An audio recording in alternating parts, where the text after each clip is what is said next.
ලෝකයේ අකුසලයේ එන්නම වැඩි වෙනවා. එහෙම වුණාම වැදූ මෑණියන්ය, සුළු මෑණියන්ය, නැගණියන්ය, නෑනාය, නැන්දාය ආදීහි ભેදයක් නැතිව මිනිසුන් තුල රාගය උපදිනවා කියලායි ධර්මයේ තියෙන්නේ. දැන් බලන්න ඒක එහෙම වෙලා නැද්ද කියලා. හොඳට කරුණු ගවේෂණය කරන්න. මීට අවුරුදු 2500කට කලින් කියපු දේවල් දැන් සිද්ධ වෙමින් පවතිනවා.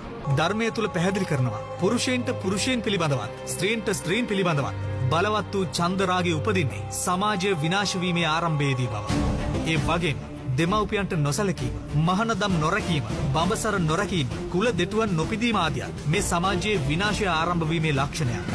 ඇත්තටම අද වෙද්දී එකක් නෑර මේ හැම දෙම ඊටාම බරපතල විදියට සිද්ධ වෙනවා. එක පැත්තක පියා දියණිය දූෂණය කරනවා. අනෙක් අත පුතා මව ඝාතනය කරනවා. අනියම් සම්බන්ධතා නොමැති කෙනෙක් හොයන එක අද වෙද්දී කලුනික හොයනවටත් වඩා අමාරු වෙලා. මෙහෙම සමාජයකටයි මහා රාවණා දර්ශනය පැහැදිලි කරමින් ඉන්නේ. වැරදි සිද්ධ වෙන්න පුළුවන් ඕනම කෙනෙක් අතින්. පළමු වතාවට යමක් සිද්ධ වීම වරදක් නෙවෙයි. නමුත් ඒක පැහැදිලි කරලා දුන්නට පස්සේ ඒකම දෙවෙනි වතාවටත් සිද්ධ වෙනවා නම් ඒක බරපතල වැරද්දක්. පළමු වතාවේදී දේශනා කිරීමත්, දෙවන වතාවේදී දඬුවම් කිරීමත් මහා රාවණා නියමයි. අපි අද නිවැරදි වෙමු. හොඳම දවස අදයි. යුගයක් විනාශයට යද්දී ඒක අඳුනගන්න පුළුවන් ලක්ෂණ ගණනාවක්ම තියෙනවා. කොලයක් පෑනක් කරන් ලියලා තියාගන්න. යුගයක් විනාශයට යද්දී සියලු රස අන්තර්දාන වෙනවා. LV අන්තර්දාන වෙනවා. අමු සහල් සහ වරා සහල් අග්‍ර භෝජන බවට පත් වෙනවා. මෙතනදී අමු සහල් සහ වරා සහල් කියන්නේ කිසිම ගුණයක් නැති, අතිශයින්ම දුර්වල, කිසිම ප්‍රයෝජනයක් නැති සහල් විශේෂ.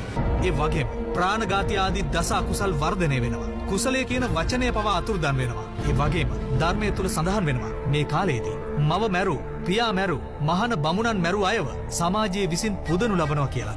ඒ වගේම සමාජ ආචාර ධර්ම අමුවේ බිඳ දමනවා. ඔවුනොවුන් කෙරෙහි කෝපයෙන් කල් ගෙවනවා. ආයුධ වලින් ඔවුනොවුන් කොටා ගනු ලබනවා. මේ සියලු දේ ආරම්භය අවසන් නෙවෙයි.